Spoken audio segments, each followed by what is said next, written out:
요즘 방송에서는 흔히 관찰 예능이라는 것이 굉장히 인기를 끌고 있습니다. 리얼리티 쇼 이렇게 해서 뭐 한국이나 외국이나 이렇게 짜여진 각본이 없이, 그리고 어떤 연기가 아니라 생활 반경 곳곳에 카메라를 설치해서 그 카메라를 통해서 또 마이크를 통해서 그 사람이 평소에 쓰는 말이나 행동들을 그렇게 방송에 보여주는 것으로 굉장히 많은 인기를 끌고 있습니다. 그래서 평소에는 참 조신하고 참 얌전하고 착한 배우인 줄 알았는데, 그런 관찰 예능이 한번 나오고 나니까 뭐 말도 거침없이 하고 굉장히 씩씩하더라, 뭐 이런 뉴스들도 그렇게 많이 나오기도 합니다. 수사기관에서도 범인을 잡을 때 이미 설치되어 있는 무슨 CCTV라든지 아니면 뭐 설치해 놓은 마이크라든지 이런 걸 통해서 그 사람이 보여주고 싶은 모습이 아니라 그 사람의 진짜 생각과 진짜 모습과 진짜 말을 캐치해서 범인을 잡는 일도 또 우리가 많이 있는 것을 알고 있습니다. 사람들은 대부분 자신이 감추고 싶은 모습이 다 있기 마련입니다. 또 반대로 자신이 보여주고 싶은 모습을 가지고 있기도 합니다. 그런데 만약에 누군가 내 입에서 나오는 모든 말을 다 듣고 있다면, 또 내가 남에게 보이고 싶지 않은 나의 그런 모습을 누군가가 다 보고 있다면 우리는 어떻게 될까라는 생각을 해보면 사실은 좀 끔찍합니다. 만약에 오늘 예배 후에 여러분들 돌아가실 때 안내석에서 고성능 최신 마이크를 여러분들 허리에 다 채워드리고 일주일 동안 여러분들 모든 말이 다 녹음된 후에 다음 주 예배 드리러 오실 때 그걸 다 제출하십시오라고 제가 얘기를 하고 교회를 준비한다면 다음 주일날 교회 오실 분이 몇 명쯤 될까? 이 생각을 해요.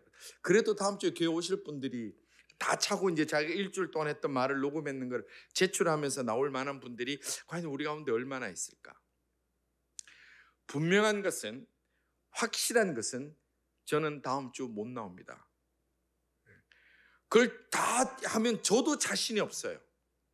만약에 그래 일주일 동안 말을 조심한다, 마이크만 된다면 그러면 어떻게 해볼 수 있어요? 입 꼭 다물고 있고 뭐 기도원 가서 그냥 금식하고 있으면 하루 종일 말할 일도 한 번도 없으니까 그냥 그렇게 살면 상관없겠죠. 문제는 나의 생각까지 볼 수 있다면, 나의 생각하는 것, 내가 묵상하는 것, 내가 꿈꾸는 것, 내가 바라보고 있는 것들이 무엇인지까지도 누군가 알 수 있다면 우리가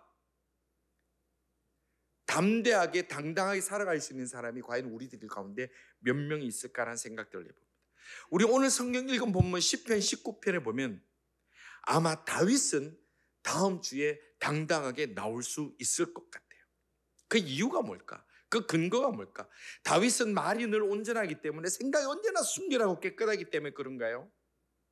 다윗의 그 고백의 근거, 다윗은 아무리 CCTV를 설치하고 마이크를 채워 넣어도 주님 앞에 나올 수 있다고 생각하는 근거가 오늘 읽은 10편 19편 마지막 절 14절의 다윗의 고백을 통해서 우리는 바라볼 수 있습니다. 14절에 이렇게 말씀합니다.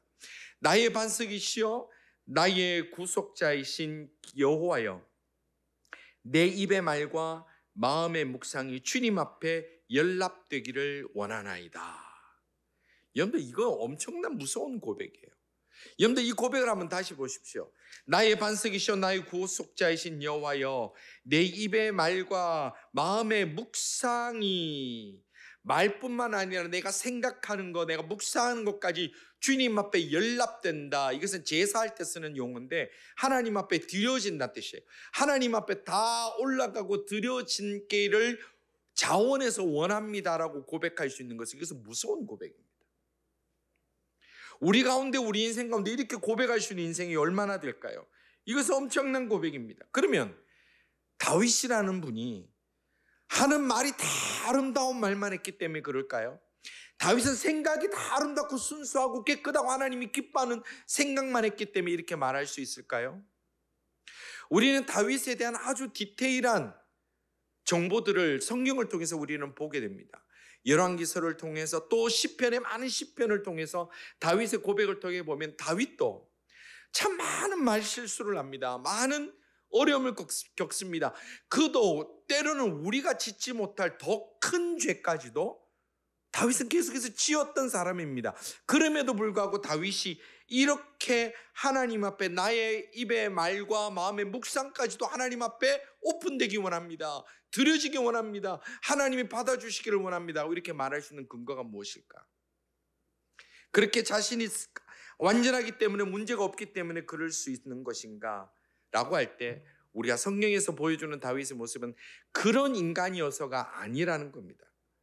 다윗이 하나님 나를 다 받아주십시오고 말할 수 있는 근거는 내가 부족하지만, 또 죄를 짓지만, 또 실수하지만, 또 넘어지지만, 또 부끄럽지만, 그런 하나님, 내 평생에 나의 입의 말과 마음의 묵상이 하나님 앞에 비춰졌을 때 부끄럽지 않은 인생을 살아가려고 저는 노력합니다.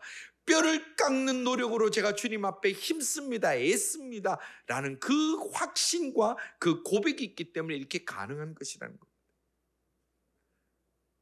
이것은 굉장히 중요한 부분입니다.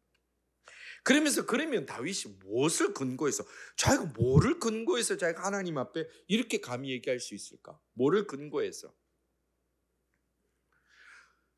오늘 성경에 보면 이 시편 19편은 우리가 흔히 말하기를 다윗이 하나님의 말씀을 찬양하는 시다 이렇게 얘기를 합니다. 신약에서는 하나님의 말씀, 그러면 디모데후서 3장 16절 말씀 많이 암송하고 있지 않습니까?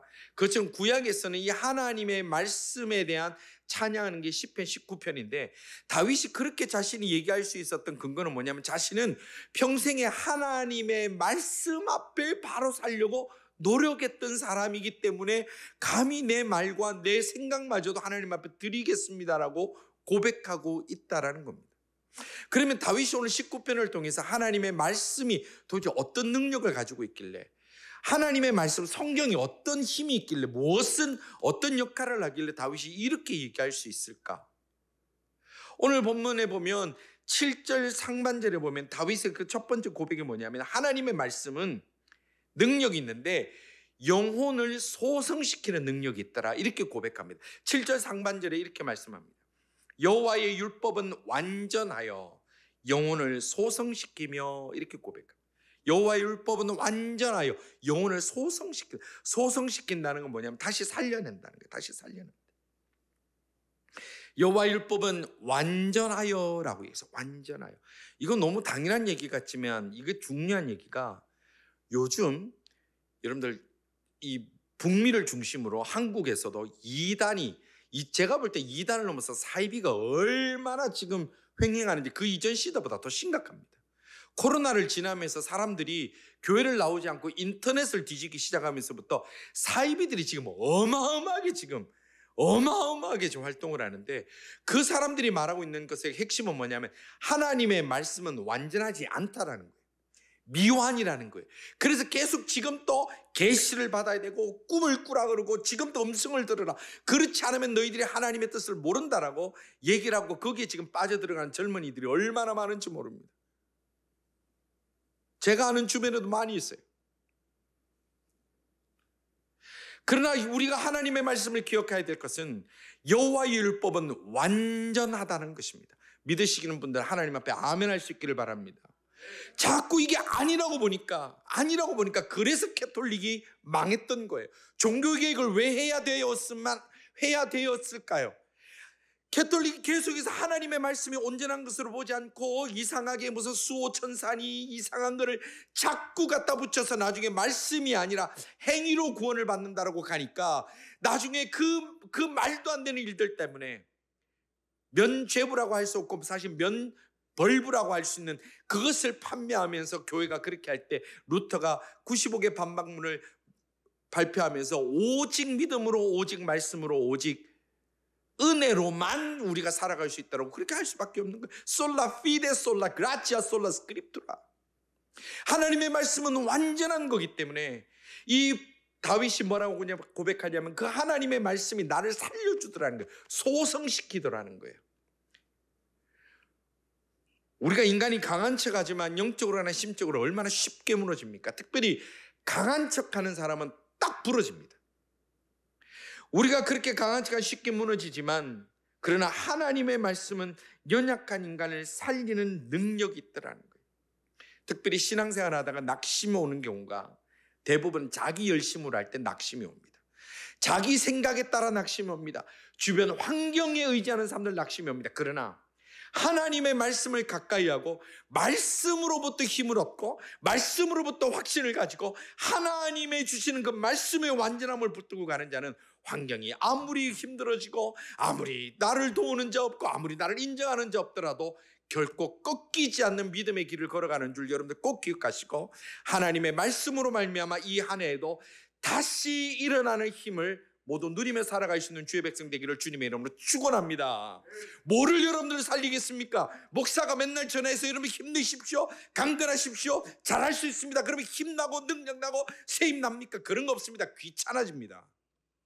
그러나 하나님의 말씀은 완전하기 때문에 아침에 일어나 무릎 꿇고 그 말씀을 읽으며 기도하고 나갈 때에 우리의 영혼이 소성시키 다시 살아나는 것을 여러분들 경험하게 되는데, 다윗이 바로 그 경험으로 살아가기 때문에 감히 나의 입술의 말과 생각을 주님 앞에 올려드립니다라고 고백할 수 있던 거예요.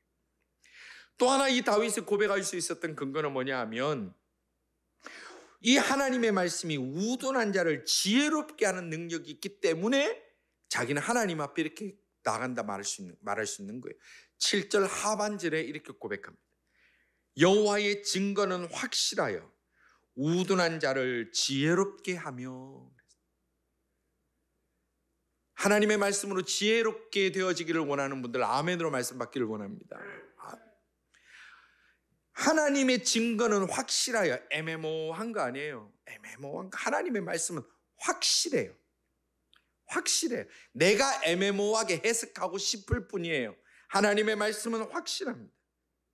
근데 이 확실한 하나님의 말씀은 우둔한 자를 지혜롭게 한대요. 자, 그러면 하나님 말씀 읽고 하나님 말씀 묵상하면 갑자기 IQ가 막 높아지나요? 그랬으면 참 좋겠죠, 우리 학생들은. 갑자기 막 2번 읽을 것, 그 다음에 말씀 보고 나니까 한 번만 읽으니까 다 기억되고 외워지고, 막 포트폴리오 준비하는데 딴 사람 생각도 못하는 기가 막힌 작품이 나오고 얼마나 좋겠어요. 근데 그런 게 아니에요.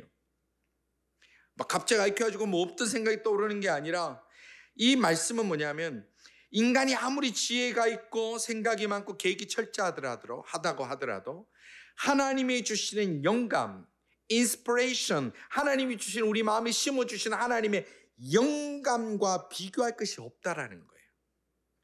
이 안에 우리가 살아가는 동안에 우리가 많은 것을 계획하고 많은 것을 준비하고 많은 것을 우리가 넘어가야 될 때에 우리의 지혜와 우리의 생각에 의지하여 그 속에 매몰되는 자가 아니라 하나님의 말씀 가운데 하나님이 주시는 지혜롭게 하여 주신, 하나님께서 은혜 주시는 그 지혜로 말미암아 넉넉하게 이기고도 남음 있는 이 안에가 되는 주의 백성들 다 되기를 주님의 이름으로 축원합니다.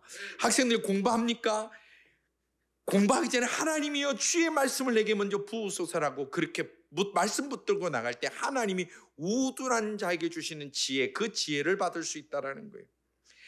다윗은 늘 하나님께서 주시는 그 지혜를 사모했습니다. 왜냐하면 그는 이제 왕으로 기름 받은 이후에 사울에 의해서 계속 도망다녀요. 10여 년을 도망다녀요. 이래 죽을까 저래 죽을까 도망다니는데 자기 지혜와 자기 계획으로 다닌다고 해서 다 피해 다닐 수 있었겠어요?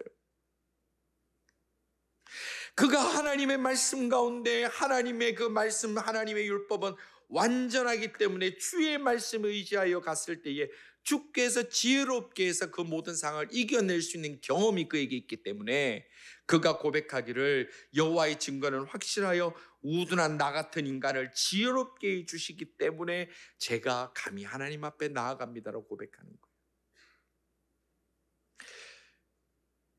우리가 그런 얘기를 많이 쓰고 저도 이 얘기를 참 좋아합니다만은, 장고 끝에 악수 둔다는 말 아시죠? 제가 젊은이들에게도 자주 그 얘기를 해요. 우리 바둑 둘 때 시간 쫓기면서 온갖 생각 다 해서 마지막에 두는 게 악수에 잘못 둔 거예요. 얼마 전에 신문에도 보니까 어떤 정치인의 결정을 두고 장고 끝에 악수 뒀다 타이틀이 그렇게 나와요. 인간이 아무리 지혜롭다 그러고 서울대학 뭐 아니라 하버드 대학 나오면 참 좋겠죠. 우리도 나오신 분들 계시지만 참 좋겠지만 그것만으로 우리가 이 땅을 지혜롭게 사는 것이 아니라 하나님이 주시는 그 지혜를 받을 때 그 사람이 진짜 지혜가 있다면 우리가 그 하나님이 주시는 지혜를 받아서 우리가 이 땅을 살아가는 모든 것들을 하나님이 주시는 영감, 하나님이 주시는 그 은혜로 말미암아 잘 넉넉히 이기고 나갈 수 있는 이 한 해가 다 되는 다윗의 고백과 같은 고백을 할 수 있는 진짜 복된 하나님의 사람들 다 될 수 있기를 주님의 이름으로 축원합니다. 그러면 얼마나 행복할까요? 우리가 산적해 있는 문제가 얼마나 많아요. 해결해야 될 것이 얼마나 많아요. 세월이 지나고 연륜이 깊어도 다 해결 못하고 다 옳은 길로 가지 못하는 것이 우리의 삶이라면 하나님께 지혜를 구하고 갑시다. 또 다윗이 이렇게 고백할 수 있었던 것은 여호와의 교훈은 정직하여 자기의 마음을 기쁘게 해주더라는 거예요. 8절 상반절입니다. 8절 상반절에 이렇게 말씀합니다. 여호와의 교훈은 정직하여 마음을 기쁘게 하고. 그랬어요. 여호와의 교훈은 정직하여. 우리 하나님의 말씀대로 살아가려 노력하고 주의 말씀을 기쁨을 누리겠다. 이게 뭐 어느 날 갑자기 뻥튀기가 되지 뻥 하고 갑자기 기뻐지고 성경 한 절 읽었더니 뻥 하고 내가 막 행복해지고 그런 건 아니에요. 이건 반복되어야 되는 거예요. 반복되어야 돼요. 여호와의 교훈을 반복하고 그 말씀대로 살아가려고 노력할 때에 하나님께서 주시는 영적인 기쁨이 달라진다는 거예요. 성도 여러분, 이 한 해를 살아가더라도 우리에게 별로 바뀔 것 없는 상황들은 많이 있습니다. 우리가 아무리 하나님 말씀 새롭게 읽고 내가 말씀 앞에 살아가려고 그래도 여전히 내가 아파하는 그 문제는 여전히 아픕니다. 내가 해결하지 못하는 그 문제는 여전히 해결을 하지 못할 수가 있습니다. 또 예상치 못했던 어려움이 또 나에게 다가올 수 있습니다. 내게 왜 이런 일이 생기지라는 그런 고민거리도 우리에게 있을 수도 있습니다. 그러나 우리가 하나님의 말씀을 읽고 듣고 묵상하는 가운데 상황은 변하지 않을지라도 하나님이 주시는 그 은혜로 말미암아 우리의 마음에 하나님이 주시는 기쁨의 소리가, 기쁨의 소식이 늘 흘러 넘칠 수 있는 그런 우리 모두가 다 될 수 있기를 주님의 이름으로 축원합니다. 아침에 내가 문제가 있기 때문에 말씀을 펴십시오. 아침에 내가 고민거리가 있기 때문에 말씀을 펴십시오. 내 마음에 괴로움이 있기 때문에 성경을 암송하십시오. 그러면 그 일들이 반복되어 가는데 하나님이 주시는 기쁨을 우리는 맛보게 된다는 거예요. 사람이 주는 달콤한 얘기 당장은 좋습니다만 결국 그것이 나에게 쓴 뿌리로 돌아올 때가 얼마나 많은지 모릅니다. 사람이 내게 주는 칭찬 당장은 듣고 기분 좋지만 뒤돌아서 보면 그게 칭찬만이 아닐 때가 우리가 얼마나 많이 경험합니까? 그러나 하나님이 주시는 말씀의 위로는 우리에게 참 기쁨이 된다고 우리가 확신할 때에 그 기쁨을 누리며 살아갈 수 있는 하나님이 사람이 된다면 얼마나 행복하죠. 그게 힘이라는 거예요. 또 다윗이 하나님 앞에 나의 말과 내 마음의 생각을 주님의 묵상을 다 받아주시기를 원합니다라고 얘기를 할 수 있었던 것은 여호와의 말씀을 가까이 했는데 그 말씀의 능력이 무엇이냐? 8절 하반절에 이렇게 말씀합니다. 여호와의 계명은 순결하여 눈을 밝게 하시도다. 아멘. 이걸 경험했다는 거예요. 여기 순결하게라는 단어는 무슨 말이냐면 이 단어의 원뜻이 보면 악이 포함되어 있지 않는다. 이 뜻이 순결하다는 단어예요. 그리고 눈이 밝게 된다는 것은 무슨 뜻이냐면 정신을 바로 차리게 한다라는 뜻을 이 원어들이 가지고 있습니다. 그러니까 여호와의 계명은, 하나님의 말씀은 악이 섞여 있지 않기 때문에 그 말씀을 바르게 먹고 바르게 이해하는 사람은 분별력 있게 정신 똑바로 차리고 살아가게 된다라는 말씀이에요. 하나님의 말씀을 가까이 하면 영적인 눈이 밝아집니다. 여러분, 이거 되게 중요한 얘기입니다. 하나님의 말씀을 가까이 하면 영적인 눈이 밝아집니다. 왜냐하면 악이 섞이지 아니한 하나님의 말씀이 우리에게 새로운 판단의 기준과 새로운 길을 보여주기 때문에 그렇습니다. 여러분들 지금 앞이 보이지 않는 상황에 처한 분들이 계십니까? 내가 어디로 가야 될지, 무엇을 결정해야 될지 하나님 뜻이 모르겠습니까? 여러분들 성경을 펴십시오. 그리고 마음의 문을 여십시오. 그리고 하나님이 내게 뭐라 말씀하시는지 말씀을 읽고 묵상하고 예배 가운데 주의 말씀을 풀어 전해주는 이 설교 말씀 앞에 내가 아멘하며 나갈 때에 하나님께서 그 눈을 열어주시고 영안을 열어주셔서 우리가 이전에 보지 못했던 새로운 관점으로, 새로운 해석으로, 새로운 마음으로 닫혀진 그 길의 문을 열고 달려갈 수 있는 은혜를 부어주실 줄 믿고 체험할 수 있는 성도들 다 되기를 주님의 이름으로 축원합니다. 우리가 보지 못할 뿐이지 답 없는 문제는 없습니다. 우리가 알지 못할 뿐이지 해결치 못할 문제는 없습니다. 그 모든 것은 하나님 앞에서 그렇더라는 거예요. 성도 여러분, 우리가 노안이 오면 약을 드시지 않습니까? 저도 저 나이의 또래에 비해서 노안이 좀 많이 심하게 와서 굉장히 좀 불편할 때가 많은데, 노안이 막 오늘 다르고 내일 다르고 그러면 약을 먹어요. 근데 우리가 그거를 걱정하는 것도 중요하지만 더욱 중요한 것은 내 영안이 어두워지는 것을 우리는 더욱 경계해야 됩니다. 여러분들, 예전에 비해서 내가 영적으로 이 땅을 바라보는 눈이 어두워져 갑니까? 심각한 겁니다. 내가 더욱 영적으로 점점 둔감해져 갑니까? 심각한 겁니다. 내 육신의 눈이 노안이 와서 자꾸 어두워져서 걱정하는 그것만이 문제가 아니라 영적인 눈이 내가 어두워져 간다면 여러분들 더욱 주의 말씀 앞에 집중하십시오. 하나님께서 우리에게 새로운 눈을 열어주셔서 세상이 보지 못하는 걸 보게 하시고 세상이 알지 못하는 걸 알게 하셔서 우리를 통하여 하나님이 기뻐하시는 일들을 분명히 이루어 주실 줄 저는 그렇게 믿습니다. 여러분들, 지금 여러분들 우리들의 영안이 지금 얼마나 밝습니까? 우리의 영안이 지금 얼마나 지금 밝은 상태에 있는지 스스로 점검할 때에 악이 섞이지 아니하는 하나님의 말씀을 우리를 주시는 하나님의 그 위로를 통해서 우리가 더욱 하나님께 가까이 나갈 수 있다는 겁니다. 자, 그러면 다윗이 이렇게 고백한 후에 자기는 이런 말씀, 하나님의 말씀들을 보면서 이렇게 자신의 우둔한 자를 지혜롭게 하고 영혼을 소성시켜 주시고 마음에 기쁨을 주시고 눈을 밝게 해주신 이 말씀을 자기는 어떻게 대하고 있는가에 대해서 10절에 이렇게 고백합니다. 10절을 이렇게 말씀합니다. 금 곧 많은 순금보다 더 사모할 것이며 꿀과 송이꿀보다 더 달도다 그랬어요. 여러분, 송이꿀이 뭔지 아세요? 송이꿀은 벌집 채로 있는 그 온전한 꿀을 송이꿀이라고 그래요. 그 벌집에서 꿀을 채취하지 않는 거. 어느 연예인이 그 얘기를 하도, 유명한 연예인이 자기는 이 세상에는 진짜 꿀이 없다고 믿는다는 거예요. 그래서 왜 그러냐 했더니 자기 어머니가, 예전에 제가 한번 교회에서 한번 제가 얘기한 적이 있는데, 자기 어머니가 정말 믿음이 좋은 권사님이래. 자기는 평생 그렇게 믿음 좋은 권사님 본 적이 없대. 근데 그 어머니가 평생이 자기하고 자기 자녀들을 가짜 꿀 만들면서 다 공부시켰다는 거예요. 새벽만 되면 부엌에 가서 이렇게 가마솥에 가짜 꿀 만들면서 내 주를 가까이, 그러면서 가짜 꿀 만들어 팔았대. 가짜 꿀이 주는 설탕의 달콤함이 아니라 하나님의 말씀은 오늘 이 다윗은 어떻게 받아들였냐? 금보다 더 소중하게 받았다. 또 송이꿀, 그 온전한 꿀, 섞이지 않는 그 꿀보다 내가 더 달게 느껴졌다. 그렇게 더 달다고 그가 고백하고 있는 것입니다. 성도 여러분, 우리가 말씀을 읽고 성경을 묵상하는 것 늘 그렇게 행복하고 늘 그렇게 쉬운 것만은 아니라는 걸 잘 알지 않습니까?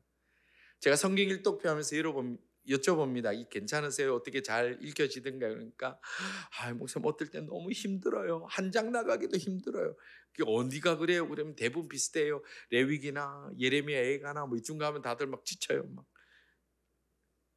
그리고 또 마태복음 1장 가면 누가 누구를 낳고 누가 누구를 낳고 그러면 내가 왜 이 족보를 읽고 있나. 때로는 힘들 수 있습니다. 그러나 우리가 힘써 이 한 해 하나님의 말씀을 더 사모하고 묵상하고 가까이 할 때에 하나님께서 이 말씀을 통해서 우리가 세상의 그 어떤 것보다 달콤함을 주시는, 느끼게 하시는 은혜를 받아 누리는 우리 모두가 다 되기를 간절히 바랍니다. 하나님의 말씀의 그 달콤함을 평생 모르고 주님 앞에 간다면 우리가 얼마나 불쌍한 인생이겠습니까? 성도 여러분, 지난 주일에 우리가 같이 말씀을 나눈 희망사항을 기대로 바꿀 수 있는 것은 기도라고 했습니다. 그런데 사람이 기도의 능력을 현실로 만들기 위해서는 반드시 하나님의 말씀을 묵상해야 됩니다. 그래서 이 기도하기 전에 반드시 말씀을 묵상하고 가야 그 희망사항이 기대 현실로 우리에게 다가올 수 있는 중요한 열쇠를 열 수 있는 것입니다. 그래서 우리가 우리의 영혼을 소생시킬 수 있고 지혜롭게 하며 마음에 기쁨이 생기고 눈이 밝게 해주시는 하나님의 말씀을 가까이에서 살아감으로 인해서 그것을 늘 가까이 함으로 인해서 우리가 이 안에 하나님 앞에 내가 부족하지만 내 말과 내 생각의 그 고백, 묵상을 주님 받아주십시오라고 말할 수 있는 그런 한 해를 보낼 수 있다면, 그 말씀과 가까이에서 보낼 수 있다면 우리가 얼마나 이 한 해가 풍성하게 될 줄 모른다는 사실입니다. 제가 지난주에 어떤 한 분을 만났습니다. 우리 교회는 아닙니다. 그래서 누굴까 예측 안 하셔도 돼요. 이분이 저인데, 목사님 제가 고민이 있습니다. 왜요? 제가 코인에 투자를 했는데, 벌써 딱 한마디 여러분 다 지금 무슨 느낌인지 아시겠죠? 제가 코인을 투자했는데 망했습니다. 왜 어쩌다가 그걸 하셨습니까? 그랬더니 처음에는 제가 코인에 전혀 관심이 없었습니다. 아무 유혹도 못 느끼고 호기심도 못 느꼈습니다. 근데 함께 일하는 사람이 1년 동안 매일 코인을 얘기를 하더래요. 코인이 좋고, 코인으로 돈 벌었고, 코인이 희망이 있고, 코인이 소망이고, 코인이 능력입니다. 1년 내내 듣고 나니까 자기도 모르게 생각이 코인이 곧 길이라고 느껴지더라는 거예요. 그래가지고 자기가 할 수 있는 모든 가용의 힘들을 다해서 코인에 다 넣었대요. 그러고 나서 지금 결과가 뭐냐? 목사님 저 망했습니다. 너무 후회됩니다. 성도 여러분, 이 한 해 여러분들이 무엇을 가까이 할까요? 아닌 얘기도, 말도 안 되는 얘기도 계속 반복해서 이게 길이다, 이게 소망이다, 이게 능력이다 그러면 사람이 넘어집니다. 여러분들 이 한 해에 하나님의 말씀과 매일 가까이 있으면서 하나님께서 그 말씀을 통해서 매일 영혼을 소생시켜 주시고, 매일 우리를 지혜롭게 해주시고, 마음에 기쁨을 부어주시고, 눈을 밝게 해주시는 그 은혜를 누리며 살아갈 때에 우리가 비록 부끄러울지라도, 비록 실패했을지라도, 실수했을지라도 감히 하나님 앞에 주여 내 입술의 말과 내 마음의 묵상을 주님 앞에 올려드립니다. 때로는 제가 연약하지만, 실수했지만, 부끄럽지만 주님 제 마음의 중심 아시지 않습니까? 주님 앞에 올려드립니다라고 고백할 수 있다면 하나님께서 이 한 해에 여러분들을 그냥 두시지 않을 것을 확실히 믿으시기를 주님의 이름으로 축원합니다. 세상에 말도 안 되는 얘기도 1년 내내 들으면 그게 사람이 홀딱 빠지는데, 하나님의 말씀을 내가 가까이 두고 살아간다면 하나님의 능력으로 우리가 온전히 잠겨줄 수 있는 확신을 가질 수 있어야 된다는 것입니다. 하나님의 말씀의 능력이 뭡니까? 디모데후서 3장 16절에 이렇게 말씀합니다. 모든 성경은 하나님의 감동으로 된 것으로 교훈과 책망과 바르감과 의로 교육하기에 유익하니. 자, 그 다음 17절 말씀이 뭡니까?